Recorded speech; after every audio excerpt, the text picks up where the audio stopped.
La première chose, si vous avez des diodes, je dois chercher la polarisation. Si cette polarisation est vérifiée directe, je cherche la deuxième condition. Ben, si elle est vérifiée inverse, je ne cherche plus rien, c'est ouvert. Alors, suivez bien. Vous avez le générateur, il va produire un courant dans ce sens. Vous êtes tous d'accord. Dans ce courant, il va passer. À travers ce nœud, il va se diviser en deux. Un qui va passer dans ce sens et l'autre ici. Regardez pour celui-là, qu'est-ce qu'il va rencontrer? Ce qui fait cette diode, elle est bloquée directement. Et ce courant, qu'est-ce qu'il va rencontrer? Elle est polarisée en direct. Polarisée en direct. C'est clair? Alors, qu'est-ce que je peux faire? Je vais appeler ça, c'est le D1. Là, c'est le D2. Et là, c'est le D3. On vérifie que le D3 polarisé en direct.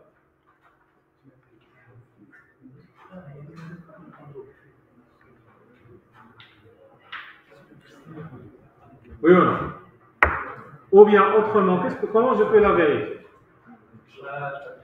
Ben, son anode, il est là. Il est branché à plus. Sa cathode, elle est là. Branché à moins. Aussi polarisé bien. L'autre, non. C'est ça sa cathode. La cathode, il est plus. L'anode, elle est moins. C'est inverse.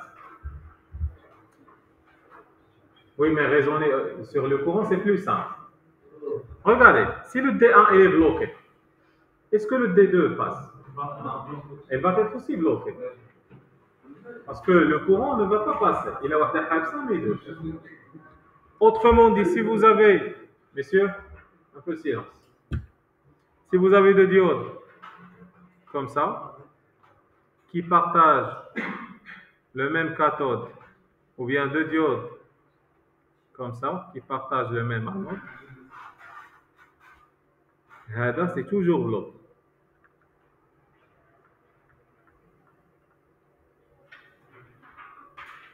Toujours, parce que si un courant passe par une, il sera bloqué par l'autre.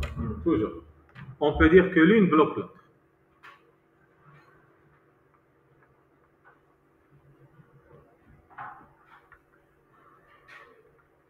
C'est comme si tout ce circuit n'existe pas. Et combien il vous reste? Une seule zone. Est-ce qu'elle sera passante ou pas?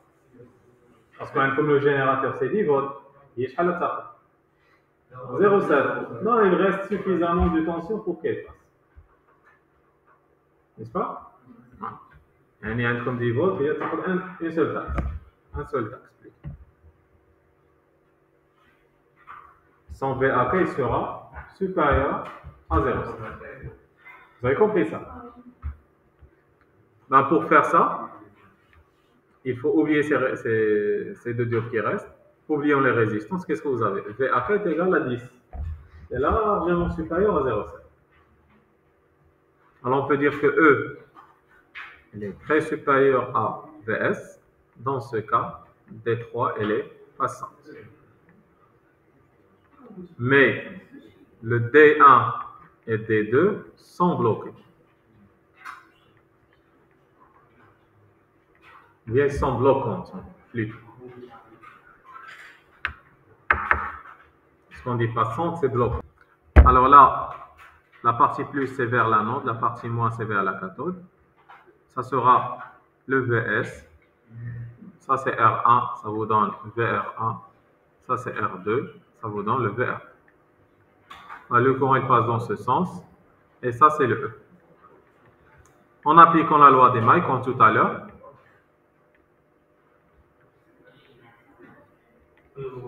ça sera E, voilà, moins VR1, moins le VR2, moins le VS ou bien VAK, quand vous voulez, est égal à 0. Ben, le courant, il est dans les résistances.